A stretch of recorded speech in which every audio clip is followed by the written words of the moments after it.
ദൈവത്തിന് സ്തോത്രം. ദൈവത്തിന്റെ അതിപരിശുദ്ധമായ നാമം വാഴ്ത്തപ്പെടുമാറാകട്ടെ. വീണ്ടും ദൈവത്തിന്റെ വചനവുമായി നമുക്ക് ഓരോരുത്തർക്കുമായിരിക്കാൻ ദൈവം തന്ന വലിയ കൃപകൾക്കായി സ്തുതിക്കുന്നു. കർത്താവ് നമ്മെ ഓരോരുത്തരെയും അനുഗ്രഹിക്കട്ടെ. ഫിലിപ്പി ലേഖനത്തിൽ നിന്നാണല്ലോ നാം പഠിച്ചുകൊണ്ടിരിക്കുന്നത്. കഴിഞ്ഞ ക്ലാസ്സിൽ ഫിലിപ്പി ലേഖനം 2-ാം അധ്യായം 1-2 വാക്യങ്ങളാണ് നാം ചിന്തിച്ചത്. അവിടെ നമ്മൾ കണ്ടത് ഐക്യതയിൽ എങ്ങനെ ജീവിക്കണം എന്നതിൻ്റെ ആവശ്യകതയെക്കുറിച്ചാണ് പൗലോസ് അപ്പോസ്തലൻ അവിടെ വിവരിക്കുന്നത്. സഭയിൽ ഐക്യതയുണ്ടായിരിക്കണം. ദൈവമക്കളായിരിക്കുന്ന നാം ആയിരിക്കുന്ന എല്ലാ സ്ഥലത്തും ഐക്യത ഉണ്ടായിരിക്കണം. അപ്പൊ എല്ലാ മേഖലകളിലും ഐക്യത ഉള്ളവരായിരിക്കണം എന്നാണ് വചനം നമ്മെ പഠിപ്പിക്കുന്നത്. അവിടെ പൗലോസ് അപ്പോസ്തലൻ ആദ്യത്തെ 1-2 വാക്യങ്ങളിൽ വിവരിച്ചത് ക്രിസ്തുവിൽ ഐക്യതയ്ക്ക് നമ്മളുടെ ജീവിതത്തിൽ ഐക്യതയ്ക്ക് വേണ്ട കാര്യങ്ങൾ ക്രിസ്തു നമുക്ക് തന്നിരിക്കുന്നു. എല്ലാവർക്കുമുണ്ട്. ക്രിസ്തുവിൽ വിശ്വസിക്കുന്ന എല്ലാവർക്കുമുള്ള ബ്ലെസ്സിങ്സ് ആണ്. 4 കാര്യങ്ങൾ അവിടെ പറഞ്ഞിട്ടുണ്ട്. ക്രിസ്തുവിൽ നമുക്കിതെല്ലാം ഉണ്ട്. അതുകൊണ്ട് അടുത്ത 4 കാര്യങ്ങൾ നാം ചെയ്യണം എന്ന് പറഞ്ഞിരിക്കുന്നു. ഒന്ന് നമ്മൾ പഠിച്ചതാണ്. ക്രിസ്തുവിൽ നമുക്ക് പ്രബോധനമുണ്ട്, നമുക്ക് എൻകറേജ്മെന്റ് ഉണ്ട്. രണ്ടാമതായിട്ട് അവിടെ പറഞ്ഞ സ്നേഹത്തിന്റെ ആശ്വാസമുണ്ട്, കംഫർട്ട് ഓഫ് ലവ്. മൂന്നാമതായിട്ട് നമ്മൾ കണ്ടത് ഫെലോഷിപ്പ് ഓഫ് സ്പിരിറ്റ്, ആത്മാവിന്റെ കൂട്ടായ്മ. നാലാമത്തത് deep affection and tender compassion, കരുണയും മനസ്സലിയും. ഇതൊക്കെയും നമുക്ക് ക്രിസ്തുവിൽ നൽകിയിരിക്കുകയാണ്, അല്ലെങ്കിൽ സുവിശേഷത്താൽ നമുക്ക് ലഭിച്ചിരിക്കുകയാണ്, ആത്മാവിന്റെ സഹായത്താൽ നമുക്ക് കിട്ടിയിരിക്കുന്നതാണ്. അതുകൊണ്ട് പൗലൂസ് ഇപ്പം തടവിലാണ്. പൗലൂസ് പറയുകയാണ്, നിങ്ങൾ അടുത്ത 4 കാര്യങ്ങൾ ചെയ്യണം, എന്നാൽ എൻ്റെ സന്തോഷം പൂർണ്ണമായി തീരുമെന്ന് പറയുന്നു. അതിന് 4 കാര്യങ്ങൾ പറഞ്ഞിരിക്കുന്നത്. ഒന്നാമത്തത് ബി ലൈക്ക് മൈൻഡഡ്, ഏക മനസ്സുള്ളവരാകുക. രണ്ടാമത് ഹാവ് ദ സെയിം ലവ്, ഏക സ്നേഹം പൂണ്ടെന്നാ പറയുന്നത്. പക്ഷപാതമില്ലാത്ത സ്നേഹം, ത്യാഗപൂർണമായ സ്നേഹം. മൂന്നാമതായിട്ട് അവിടെ പറയുന്നത് ബി വൺ ഇൻ സ്പിരിറ്റ്, ഐക്യമത്യപ്പെടുക, ആത്മാവിൽ ഒന്നിച്ച് നിൽക്കുക. നാലാമതായി പറയുന്നത് ബി വൺ ഇൻ പർപ്പസ്, ഏകഭാവമുള്ളവരാകുക, അല്ലെങ്കിൽ ഏക ചിന്തയോടിരിക്കുക. എല്ലാവരുടെയും ലക്ഷ്യം ഒന്നായിരിക്കണം. എല്ലാവരുടെയും ഒന്നായിരിക്കണമെന്ന് പറയുന്ന ഐക്യതയിൽ വളരണം. അതുമൂലം ക്രിസ്തുവിന്റെ നാമം മഹത്വപ്പെടണം. നാം ക്രിസ്തുവിന് അനുരൂപമായി തീരണം. നമ്മെ എല്ലാവരെയും ദൈവം ഒരേ പ്രത്യാശയ്ക്കായ വിളിച്ചത്, അല്ലെ? അങ്ങനെ എല്ലാ നമ്മൾ എഫേസ്യ ലേഖനത്തിലും പറഞ്ഞു, നമുക്ക് ഇത്രയും കാര്യങ്ങൾ ദൈവം തന്നിട്ടുണ്ട്. ഏകാത്മാവ്, ഏക ശരീരം, അങ്ങനെ പല കാര്യങ്ങൾ, ഏകദൈവം, ഏക കർത്താവ്, ഏകാത്മാവ്, ഒരേ ആത്മാവ്, അങ്ങനെ ഒക്കെ പറഞ്ഞിട്ടുണ്ട്. ഇതെല്ലാം നമുക്കുണ്ട്. അതുകൊണ്ട് നമ്മൾ വിളിച്ചിരിക്കുന്ന എന്തിനാ? ക്രിസ്തുവിനോട് അനുരൂപമായി. അത് ആത്യന്തികമായ നമ്മളെ ദൈവം വിളിച്ചിരിക്കുന്ന ലക്ഷ്യമെന്നുള്ളത് ക്രിസ്തുവിന് അനുരൂപമാവുക, കർത്താവിനോട് കൂടെ ആയിരിക്കുക, അല്ലെ? നാം ഈ ലോകത്തിൽ കുറച്ചു നാൾ ജീവിക്കുന്നു എങ്കിൽ തന്നെയും അത് കഴിഞ്ഞ് ഈ ജീവിതത്തിനപ്പുറത്ത്, നമ്മുടെ മരണത്തിനപ്പുറത്ത് നമ്മുടെ പുതിയൊരു ജീവിതം തുടങ്ങുകയാണ്. ആ ജീവിതമാണ് ഏറ്റവും വലിയ ജീവിതം, നിത്യജീവിതത്തിന്റെ അനുഭവത്തിലേക്ക് നമ്മെ കൊണ്ടുവന്നിരിക്കുക. അപ്പം ആ ലോകത്തിൽ ജീവിക്കണമെങ്കിൽ ഈ ലോകത്തിൽ ക്രിസ്തുവിന് അനുരൂപമായി തീരേണ്ടതാണ്. അവിടെ ഐക്യതയെക്കുറിച്ച് അവിടെ പറയുന്നുണ്ട്, ഐക്യത താഴ്മയിൽ നിന്നാണ് ഉണ്ടാകുന്നത്. താഴ്മ ക്രിസ്തുവിന്റെ മാതൃക പിന്തുടരുന്നതിലൂടെ ഉണ്ടാകുന്നത്. ഐക്യത ഉണ്ടാകുന്ന അടുത്ത വാക്യങ്ങൾ അതാണ് എക്സ്പ്ലെയിൻ ചെയ്തിരിക്കുന്നത്. ഐക്യത ഉണ്ടാകുന്നത് താഴ്മയിൽ നിന്നാണ്. താഴ്മ ക്രിസ്തുവിന്റെ മാതൃക പിന്തുടരുന്നതിലൂടെയാണ് ഉണ്ടാകുന്നത്. കഴിഞ്ഞ ക്ലാസ്സിൽ ഞാൻ പറഞ്ഞായിരുന്നു, ക്രിസ്തുവിനെ അനുകരിക്കുകയല്ല, ക്രിസ്തുവിന് അനുരൂപമാവുക എന്നതാണ്. പലർക്കും അനുകരിക്കാൻ കഴിയുമായിരിക്കാം, പക്ഷെ അനുകരണമെന്ന് പറയുന്നത് നമ്മൾ ചില ബാഹ്യ സ്വഭാവങ്ങൾ കാണിക്കുന്നതല്ല. ഇതെല്ലാം ഇന്റേണലായിട്ട് ഉണ്ടാകേണ്ടതാണ്. ക്രിസ്തുവിൽ വസിക്കുന്നത് മൂലം ഫലം കായ്ച്ച് അതിനനുസരിച്ചുള്ള ഫലം നമ്മുടെ പ്രവൃത്തിയിൽ കാണിക്കുക, നമ്മുടെ ജീവിതത്തിൽ കാണുക. രക്ഷയ്ക്കായി പ്രവർത്തിപ്പീൻ എന്ന് 2-ാം അധ്യായത്തിന്റെ മിഡ് ഭാഗങ്ങളിൽ ഇങ്ങനെ പറഞ്ഞിട്ടുണ്ട്, അല്ലെ? അപ്പൊ അതാണ് 3, 4, 3 മുതൽ ഉള്ള വാക്യങ്ങളിൽ പറയുന്നത്. അതിനകത്ത് നമ്മൾ 5 മുതലുള്ള വാക്യങ്ങളിൽ കാണുന്നുണ്ട്, ആ താഴ്മയുടെ ഉദാത്ത ഒരു ഉദാഹരണമായിട്ട് നമ്മുടെ കർത്താവായ യേശു ക്രിസ്തുവിനെ അവിടെ കാണിക്കുന്നുണ്ട്. അപ്പൊ ഈ മൂന്നും നാലും വാക്യങ്ങളിലെ പൗലോസ് അപ്പോസ്തലൻ പറയുന്നത് നമുക്ക് ഈ ഗുണങ്ങളെല്ലാം ഒന്നും രണ്ടും ഒക്കെ ഗുണങ്ങളൊക്കെ നമുക്ക് ഉണ്ട്, ക്രിസ്തുവിൽ നാം ആയിരിക്കുകയാണ്. അപ്പൊ അതുകൊണ്ട് നമ്മുടെ ആ സ്വാർത്ഥ മനോഭാവവും അഹങ്കാരവും ഒക്കെ മാറ്റി വെക്കുക. ഈ സ്വാർത്ഥ മനോഭാവവും അഹങ്കാരവും ഒക്കെ സഭയിൽ ഭിന്നതയുണ്ടാക്കുക, പക്ഷമുണ്ടാക്കുക, അതൊക്കെ ഉണ്ടാകാനായിട്ട് കഴിയും. അതിന് പകരമായി താഴ്മയുള്ളവരായിരിക്കുക ക്രിസ്തുവിനെ പോലെ മറ്റുള്ളവരെ നമ്മ പോലെ തന്നെ സ്നേഹിക്കുക. ഓക്കെ, അതാണ് പറയുന്നത്. അപ്പൊ നമുക്ക് മൂന്നാമത്തെ വാക്യം വായിക്കാം. മൂന്നാമത്തെ വാക്യം: ശാഠ്യത്താലോ ദുരഭിമാനത്താലോ ഒന്നും ചെയ്യാതെ താഴ്മയോടെ ഓരോരുത്തൻ മറ്റുള്ളവനെ തന്നേക്കാൾ ശ്രേഷ്ഠനെന്ന് എണ്ണിക്കൊള്ളുവിൻ.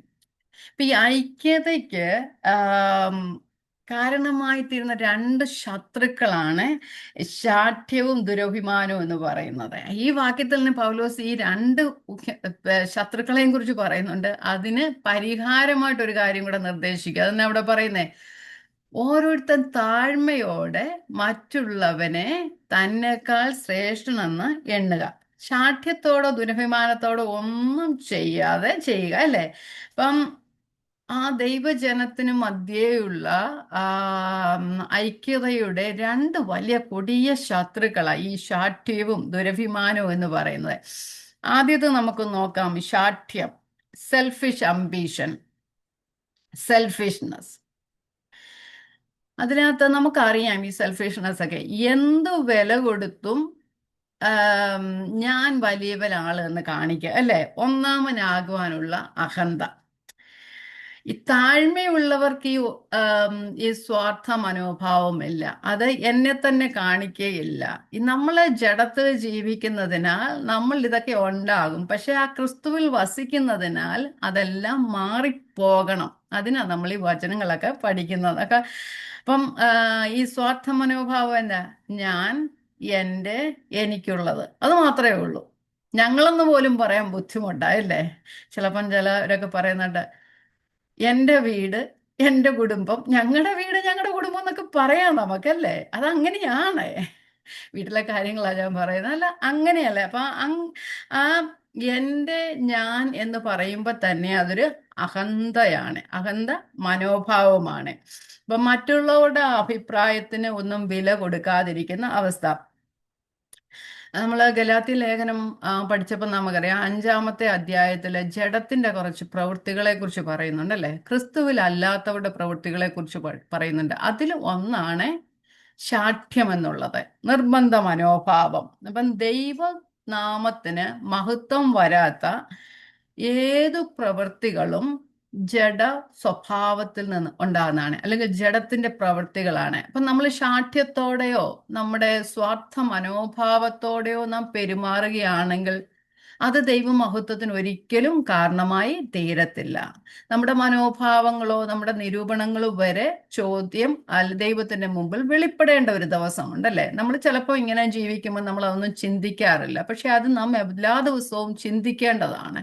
അപ്പൊ അങ്ങനെ വെളിപ്പെടുന്നൊരു സമയമുണ്ട്, അല്ലേ?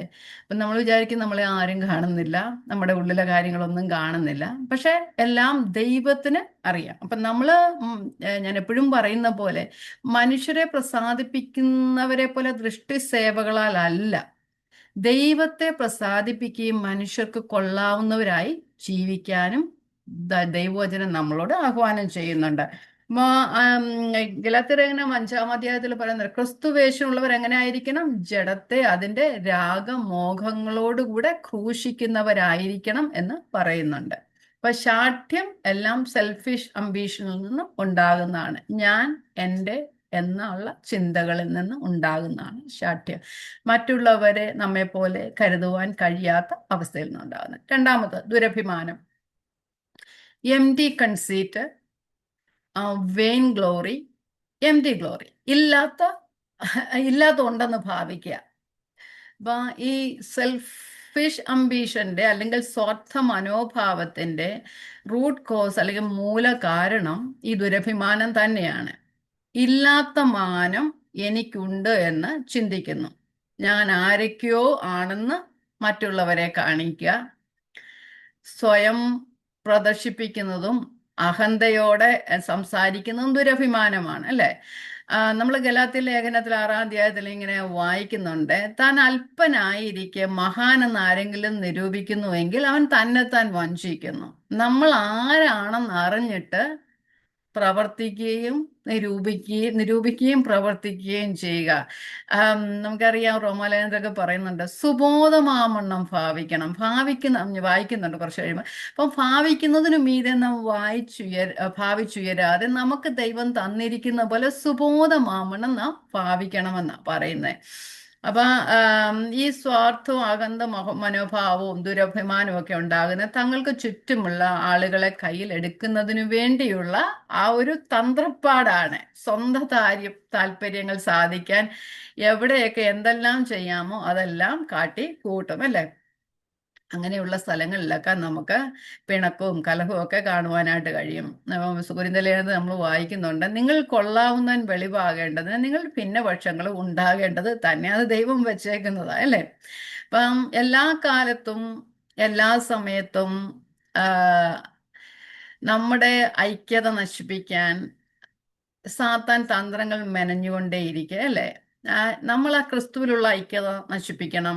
സഹോദരങ്ങൾ തമ്മിലുള്ള ഐക്യത, ക്രിസ്തു വിശ്വാസികൾ തമ്മിലുള്ള ഐക്യത നശിപ്പിക്കണം. അത് കുടുംബത്തിലാണെങ്കിലും അത് സമൂഹത്തിലാണെങ്കിലും നമ്മൾ ജോലി ചെയ്യുന്ന മേഖലകളിലാണെങ്കിലും നമ്മൾ സമാധാനത്തോടെയും ഐക്യതയോടെയും ഇരിക്കാതിരിക്കാൻ ഉള്ള തന്ത്രങ്ങളൊക്കെ സാത്താൻ പ്രയോഗിച്ചുകൊണ്ടേയിരിക്കും. കർത്താവ് തന്നെ പറഞ്ഞിട്ടുണ്ട്, ഞാൻ എൻ്റെ സഭയെ പണിയും, പാതാള ഗോപുരങ്ങൾ അതിനെ ജയിക്കയില്ല എന്ന്. അങ്ങനെ ഒരു പാതാള ഗോപുരങ്ങൾ ഉണ്ടായതുകൊണ്ടാണ് കർത്താവ് അങ്ങനെ പറഞ്ഞത്, അല്ലേ? ആ ദൈവത്തോട് കൂടെ ഇരുന്ന പിശാച് ആ സ്വർഗത്തിന്റെ ആ പദവി എന്ന് പറഞ്ഞാൽ ആ ഒരു അനുഭവങ്ങളും ആ ബ്ലെസ്സിങ്സ് ഒക്കെ അനുഭവിച്ചുകൊണ്ടിരുന്നവൻ അതിൽ നിന്ന് പിന്മാറിപ്പോയപ്പോൾ മറ്റുള്ളവർ ആ സൗഭാഗ്യത്തിലേക്ക് എത്താതിരിക്കാൻ വേണ്ടിയിട്ട് തൻ്റെ സ്വാർത്ഥ മനോഭാവവും അഹങ്കാരവും അസൂയയും എല്ലാം നിമിത്തം ആരും ദൈവത്തെങ്കിലേക്ക് അടുക്കരുത്. നമ്മുടെ സമാധാനം കളയുക എന്നുള്ളതാണ് സാത്താന്റെ ആദ്യത്തെ പരിപാടി. അതിനുവേണ്ടി എന്തും ചെയ്യും. ചിലർ പറയും പണം ഉണ്ടായ സമാധാനം ഇല്ല, ഒന്നുമില്ല. ആ ഒരു സന്തോഷം നമുക്കും സമാധാനം ഉണ്ടാകുന്നത് ആ ദൈവത്തിന്റെ ആ ക്രിസ്തുവിൽ വസിക്കുന്നത് കൊള്ള. ക്രിസ്തുവിൽ നിന്ന് വസിക്കുന്നതിൽ നിന്ന് നമ്മെ മാറ്റുവാനായിട്ട് പല തന്ത്രങ്ങളും പ്രയോഗിക്കും. അങ്ങനെ നമ്മുടെ സമാധാനം നഷ്ടമാകും. അപ്പൊ എല്ലാ കാലത്തും ശത്രുക്കളുണ്ട്. നമ്മൾ 1:27 മുതൽ നമ്മൾ പഠിച്ചതാ, എതിരാളികളുണ്ട്. അകത്തുനിന്നും പുറത്തുനിന്ന് എതിരാളികൾ വരുമ്പോൾ അകത്തെ ഐക്യത നഷ്ടമാകും. അപ്പൊ അങ്ങനെ വരാതിരിക്കാൻ ഈ കാര്യങ്ങളൊക്കെ ഉണ്ടാക്കും. ദുരഭിമാനവും സ്വാർത്ഥതയും ഒക്കെ എല്ലാവരിലും ഉണ്ടാക്കുന്നു. അപ്പം പോൾ ഇവിടെ പറയുകയാണ്, ശാഠ്യവും ദുരഭിമാനവും ഒക്കെ ഒഴിച്ചിട്ട് എന്ത് ചെയ്യണം? താഴ്മ ധരിക്കുക. അപ്പം താഴ്മയോടെ ഓരോരുത്തൻ മറ്റുള്ളവനെ തന്നേക്കാൾ ശ്രേഷ്ഠനെന്ന് എണ്ണുക. തന്നെക്കാൾ ശ്രേഷ്ഠനെന്ന് എണ്ണാൻ കഴിയത്തില്ലെങ്കിലും തന്നെ പോലെയെങ്കിലും കരുതുവാൻ കഴിഞ്ഞാൽ ഐക്യത നഷ്ടമാകാതെ ഇരിക്കും, അല്ലേ? വചനം പറയുന്നത് മറ്റുള്ളവനെ തന്നേക്കാൾ ശ്രേഷ്ഠനെന്ന് എണ്ണുക എന്നുള്ളതാണ്. മറ്റുള്ളവനെ തന്നേക്കാൾ ശ്രേഷ്ഠനെന്ന് എണ്ണിയാൽ ഇങ്ങനെ ഒരു കാര്യങ്ങൾക്കും ജീവിതത്തിൽ ഇങ്ങനെ ഐക്യത നഷ്ടപ്പെടുന്ന ഒരു അനുഭവങ്ങളും ഉണ്ടാകത്തില്ല, അല്ലേ? ഇനി നമുക്ക് ഈ താഴ്മ, ഹ്യൂമിലിറ്റി, ലോലിനെസ് ഓഫ് മൈൻഡ്. അപ്പം മുകളിൽ പറഞ്ഞ രണ്ടെണ്ണത്തിൻ്റെയും ശാഠ്യത്തിൻ്റെയും ദുരഭിമാനത്തിൻ്റെയും എതിരായ കാര്യമാണത്. പറയാൻ നമുക്ക് എളുപ്പമാ താഴ്മ ധരിക്കണം എന്നൊക്കെ പറയാനേ, പക്ഷെ അത് പ്രവൃത്തിപഥത്തിൽ വരിക എന്നത് വളരെ ശ്രമകരമായ കാര്യമാണ്. കർത്താവ് നമുക്കിതെല്ലാം തന്നിട്ടുണ്ട്.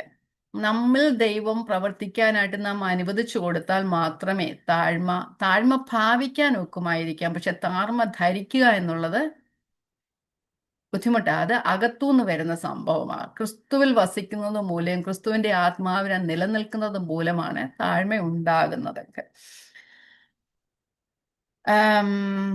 താഴ്മ എന്നത് ക്രിസ്തീയ ഐക്യതയുടെ ഏറ്റവും പ്രധാനപ്പെട്ട മൂല്യഗുണമാണ്. കാരണം നാം ക്രിസ്തുവിന് സ്വഭാവമുള്ളവരായിരിക്കണം.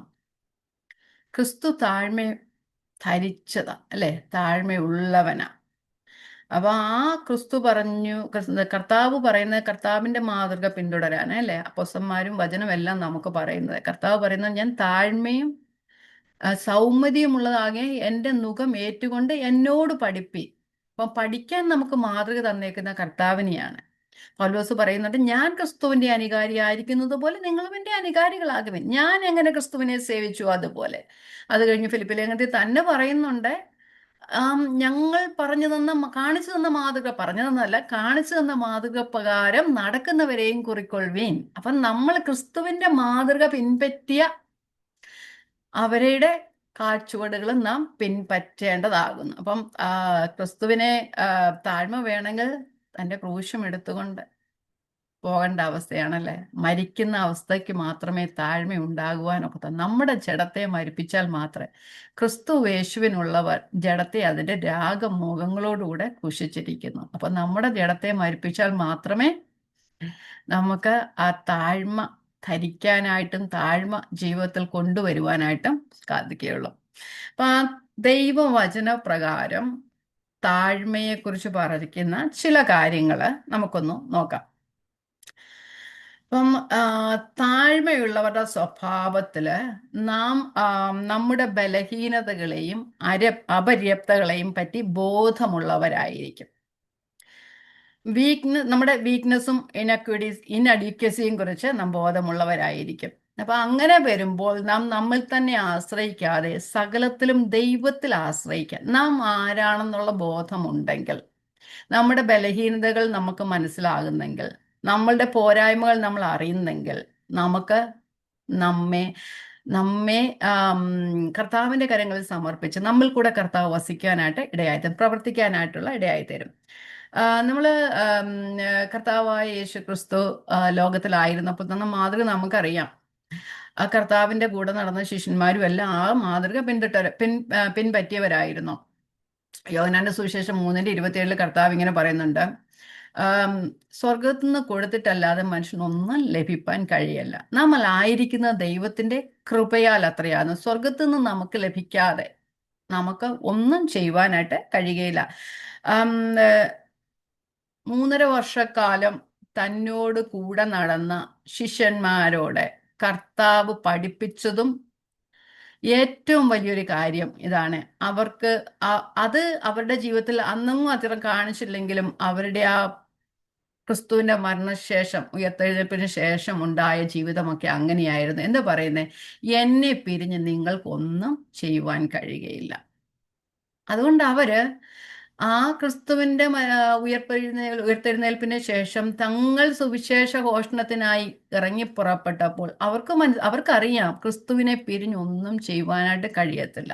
ആ ക്രിസ്തുവിന്റെ കരങ്ങളിൽ അവരെ തന്നെ താഴ്ത്തി ക്രിസ്തുവിന് അവരിൽ പ്രവർത്തിക്കുവാനായിട്ട് അവർ അവസരം ഉണ്ടാക്കി കൊടുക്കുകയാണ് ചെയ്തത്, അല്ലേ? അപ്പം നമുക്കും പഠിക്കേണ്ട ഒരു കാര്യമാണ് കർത്താവിൽ വചനം പറയുന്നത്, എന്നെ പിരിഞ്ഞ് നിങ്ങൾക്ക് ഒന്നും ചെയ്യുവാനായിട്ട് കഴിയുകയില്ല. അപ്പം നമ്മളും അങ്ങനെ ആശ്രയിക്കാൻ. ഞാൻ പലപ്പോഴും പറയാറുണ്ട്, നമുക്ക് കഴിഞ്ഞ ക്ലാസ്സിൽ ഞാൻ പറഞ്ഞതാണെന്ന് തോന്നുന്നു, നമ്മൾക്ക് പലതും ചെയ്യുവാൻ നമ്മുടെ സ്വയമായിട്ട് ചിലപ്പം ചെയ്യുവാൻ കഴിയുമായിരിക്കാം. പക്ഷേ അങ്ങനെ സ്വയമായിട്ട് ചെയ്യുന്ന കാര്യങ്ങളിൽ പോലും ആ കാര്യങ്ങൾ ചെയ്യുന്നതിന് മുമ്പേ കർത്താവിനോടൊന്ന് ചോദിച്ചു ചെയ്യുന്നതായിരിക്കും നല്ലതല്ലേ? കർത്താവിനെ പിരിഞ്ഞ് നമുക്കൊന്നും ചെയ്യുവാനായിട്ട് കഴിയുകയില്ല. യോഹന്നാന്റെ സുവിശേഷം 5:19 നമുക്ക് കർത്താവിന്റെ മാതൃക കാണുവാനായിട്ട് കഴിയും. താൻ ദൈവമായിരുന്നിട്ടും ദൈവികമായ എല്ലാ അധികാരങ്ങളും ഉണ്ടായിരുന്നിട്ടും താൻ ഭൂമിയിൽ ഒരു കൃത്യം നിറവേറ്റുന്നതിന് വന്നതാ എങ്കിലും തൻ്റെ ഇഷ്ടത്തോടുകൂടെ പിതാവിന് സമർപ്പിച്ചുകൊണ്ട് ഇറങ്ങി വന്നതാണെങ്കിലും, പക്ഷേ ഈ ഭൂമിയിലായിരുന്ന സമയത്ത് തനിക്കെല്ലാം ചെയ്യുവാനുള്ള കഴിവുണ്ടായിരുന്നിട്ടും പക്ഷെ പിതാവിനോട് ചോദിക്കാതെ താൻ ഒന്നും ചെയ്തില്ല. നമുക്ക് വായിക്കാനായിട്ട് കഴിയും. യോഹന്നാന്റെ സുവിശേഷം 5:19.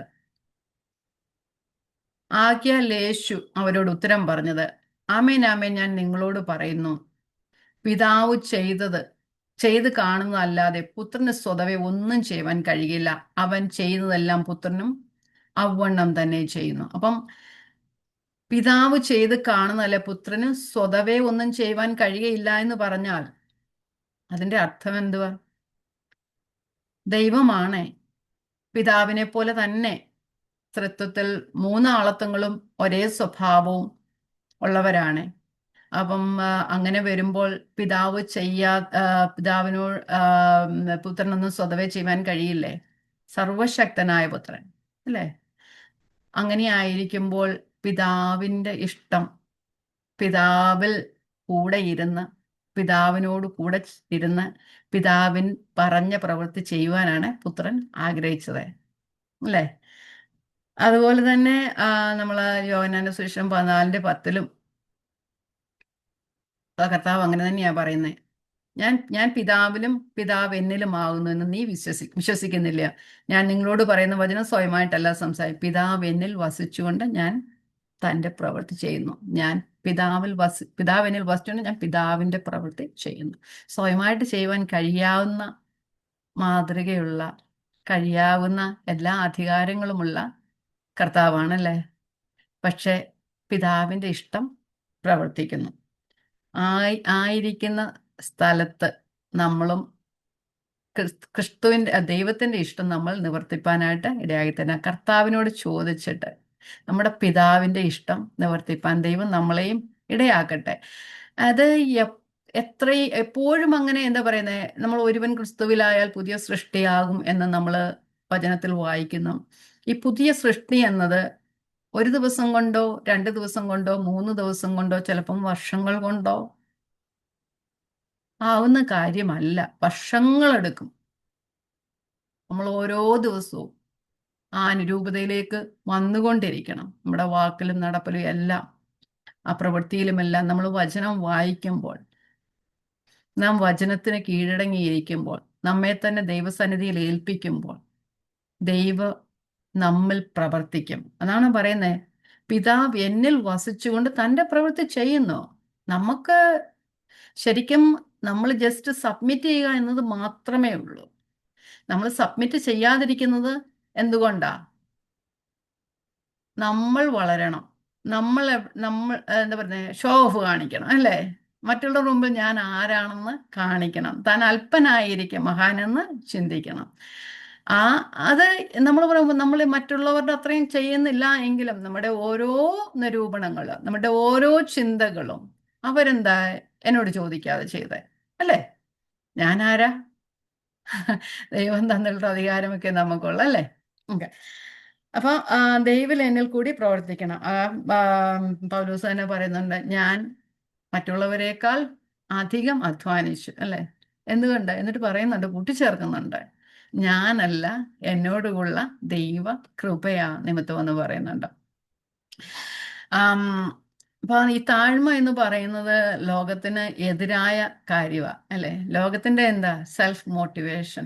നിങ്ങൾ എന്താ ആയിത്തീരും, നിങ്ങൾക്ക് വല്ലതാകാൻ കഴിയും അല്ലേ? നമ്മൾ നമ്മോട് തന്നെ പറയണം നമുക്കതൊക്കെ ചെയ്യുവാൻ കഴിയും, നമ്മോട് തന്നെ സംസാരിക്കണം നമുക്കതൊക്കെ ചെയ്യാൻ കഴിയുമെന്ന് പറയുക, മോട്ടിവേറ്റ് ചെയ്യുക, സെൽഫ് മോട്ടിവേഷൻ അല്ലേ? അത് ഈ താഴ്മ എന്ന് പറയുന്നതിന് ഭയങ്കര എതിരായിട്ടുള്ള കാര്യമാണ്. പൗലോസൊക്കെ പറയുന്നുണ്ട്, കരുണ ലഭിച്ചിട്ട് എനിക്ക് ശുശ്രൂഷ ഉണ്ടാകിയാലല്ലേ എന്ന് പറയുന്നുണ്ട്. നമ്മൾ റോമലേഖനത്തിൽ ഒരു വാക്യം വായിച്ചു മുമ്പോട്ട് പോകാം. ഞാൻ മുമ്പേ പറഞ്ഞതാണ്, നമ്മൾ സുബോധമാവുമണ്ണം ഭാവിക്കണം. 12:3 റോമാലേഖനം 12:3. ഭാവിക്കേണ്ടതിന് മീതെ ഭാവിച്ചുയരാതെ ദൈവം അവനവന് വിശ്വാസത്തിന്റെ അളവ് പങ്കിട്ടതുപോലെ സുബോധമാകും വണ്ണം ഭാവിക്കണമെന്ന് ഞാൻ എനിക്ക് ലഭിച്ച കൃപയാൽ നിങ്ങളിൽ ഓരോരുത്തരോടും പറയുന്നു. അപ്പം ഭാവിക്കേണ്ടതിന് മീതെ ഭാവിച്ചുയരരുത്. അത് ലോകത്തിന്റെ ചിന്തയാണ്, ജഡത്തിന്റെ ചിന്തയാണ്. അപ്പം നമ്മൾ എന്താ, നമ്മൾക്ക് ഭാവിക്കേണ്ടതുപോലെ നാം ഭാവിക്കുക. സുബോധമാകുമ്പണ്ണം ഭാവിക്കണമെന്നാണ് പറയുന്നത്. ബോധമുള്ളവരായി ഭാവിക്കണം.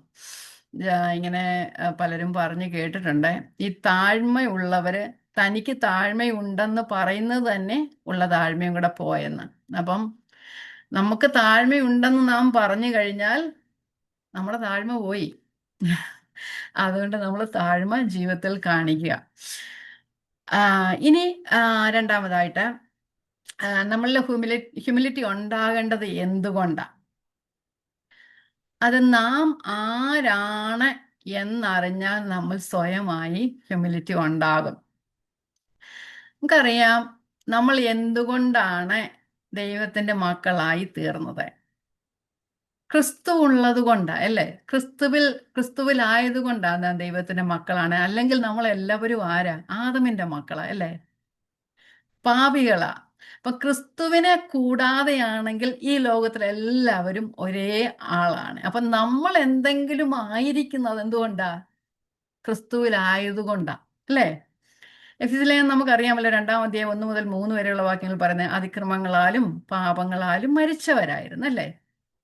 അപ്പൊ ഈ ലോകത്തിന്റെ കാലഗതിയും ആകാശത്തിന്റെ അധികാരത്തിനും അനുസരണക്കേണ്ട മക്കൾ ഇപ്പോൾ വ്യാപരിക്കുന്ന ആത്മാവിനുമൊക്കെ അധീനരായി, അല്ലെ അതിന്റെ പിൻപാലെ നടന്നവരായിരുന്നു, അല്ലേ? അങ്ങനെയുള്ളവരിൽ നിന്ന് പാപികളായവരെ തൻ്റെ പുത്രനെ നമുക്ക് വേണ്ടി തന്ന് പുത്രന്റെ രക്തത്താൽ വീണ്ടെടുക്കപ്പെട്ട്, നമുക്കറിയാം 2:7 എങ്ങനെയാ പറഞ്ഞിരിക്കുന്നത്? സ്വർഗത്തിൽ പുത്രനോട് കൂടെ ഇരുത്തിയിരിക്കുക, അല്ലേ? അപ്പൊ നമ്മൾ എവിടെ ആയിരുന്നവരാ? നമ്മൾ ക്രിസ്തു ഇല്ലാത്തവരാണെങ്കിൽ പാപികളായിരുന്നു, ശേഷം മനുഷ്യരെ പോലെ ആയിരുന്നു. അപ്പൊ അതുകൊണ്ട് നമുക്കൊക്കെ ബോസ്റ്റ് ചെയ്യാൻ വല്ലതും ഉണ്ടോ?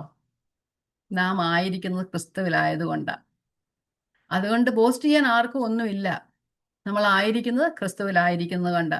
നമുക്ക് ലൂക്കോസിന്റെ സുവിശേഷത്തില് 18-ാം അധ്യായത്തില് കർത്താവ് ഒരു ഉദാഹരണം പറയുന്നുണ്ട്. 2 പേര് പ്രാർത്ഥിക്കാനായിട്ട് പോയി, അല്ലെ? ഇപ്പൊ ഒരു പരീക്ഷനും ഒരു ചുങ്കക്കാരനും. അവിടെ കർത്താവ് പറയുന്നത് 12:9 തങ്ങൾ നീതിമാന്മാർ എന്ന് ഉറച്ച് മറ്റുള്ളവരെ ധിക്കരിക്കുന്ന ചിലരെ കുറിച്ച് അവനൊരു ഉപമ പറയുന്നത്. 18-10 മുതലുള്ള വാക്യങ്ങൾ വായിച്ചു വിടുന്നതേ ഉള്ളൂ. 2 മനുഷ്യർ പ്രാർത്ഥിപ്പാൻ ദേവാലയത്തിൽ പോയി. ഒരുത്തൻ പരീശൻ, മറ്റൊരുവൻ ചുങ്കക്കാരൻ.